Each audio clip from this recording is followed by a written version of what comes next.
আসসালামু আলাইকুম। কেমন আছেন সবাই? আলহামদুলিল্লাহ, আমিও আপনাদের দোয়ায় ভালো আছি।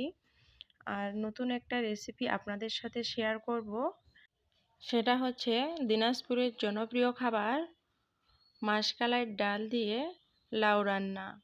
এখন চলে আসি রান্নার মূল প্রসেসে। আমি একটা বাটিতে মাশকালাই নিয়েছি পরিমাণ মতো, আর একটা লাউ নিয়েছি। কালাইটা আমি ভেজে নিয়েছি। অবশ্যই ভেজে নিতে হবে। ভেজে নিলে কিন্তু কালার ফ্লেভারটা অনেক সুন্দর আসে। আর আমি ভিজিয়ে দিয়েছি, যেহেতু ভাজা কালাই তাহলে তাড়াতাড়ি সিদ্ধ হবে। আর এদিকে আমি লাউটা মিডিয়াম সাইজে কেটে নিয়েছি, বেশি পাতলাও না আবার বেশি মোটাও না। আর এদিকে আমি মশলা বেটে নিব। এখানে আমি জিরা, কালো এলাচ, সাদা এলাচ, গোলমরিচ, লং সব নিয়েছি। আর এখানে কালাইটা আমি ভালোভাবে ধলাই করে একটা প্রেসার কুকারে দিয়ে দিয়েছি।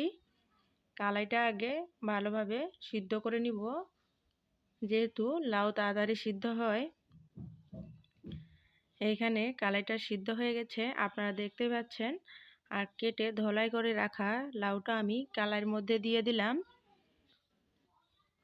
সম্পূর্ণ দেওয়া হয়ে গেছে। এখন আমি মশলা বাটা, আদা রসুন বাটা দিয়ে দিব। লাউ কালাইয়ে কিন্তু মশলাটা একটু বেশি দিতে হয়, তাহলে খেতে অনেক মজা হয়।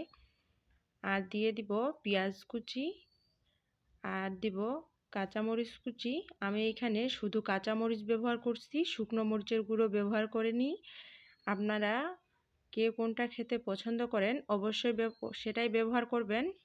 আর একটু হলুদ ব্যবহার করছি। আমি এখানে বেশি পরিমাণে হলুদ ব্যবহার করিনি। আপনারা যার যেটা পছন্দ সেরকমভাবে করবেন। আর হচ্ছে পরিমাণ মতো লবণ, আর দিয়ে দিব পরিমাণ মতো তেল, আর একটা দিয়ে দিব তেজপাতা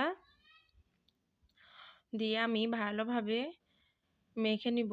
মেখে আমি চুলার উপর বসিয়ে দিব। আপনারা কে কীভাবে রান্না করেন অবশ্যই কমেন্টে জানাবেন। এই যে আমি চুলায় একটু কষিয়ে নিচ্ছি।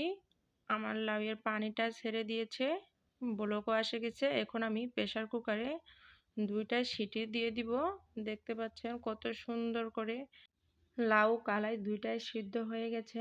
এখন আমি একটা কড়াইতে নিয়ে নিব। কড়াইতে নিয়ে আমি ভালোভাবে কষিয়ে নিব। আমি কষিয়ে নেওয়া হয়ে গেলে একটা ঘুটনির সাহায্যে ভালোভাবে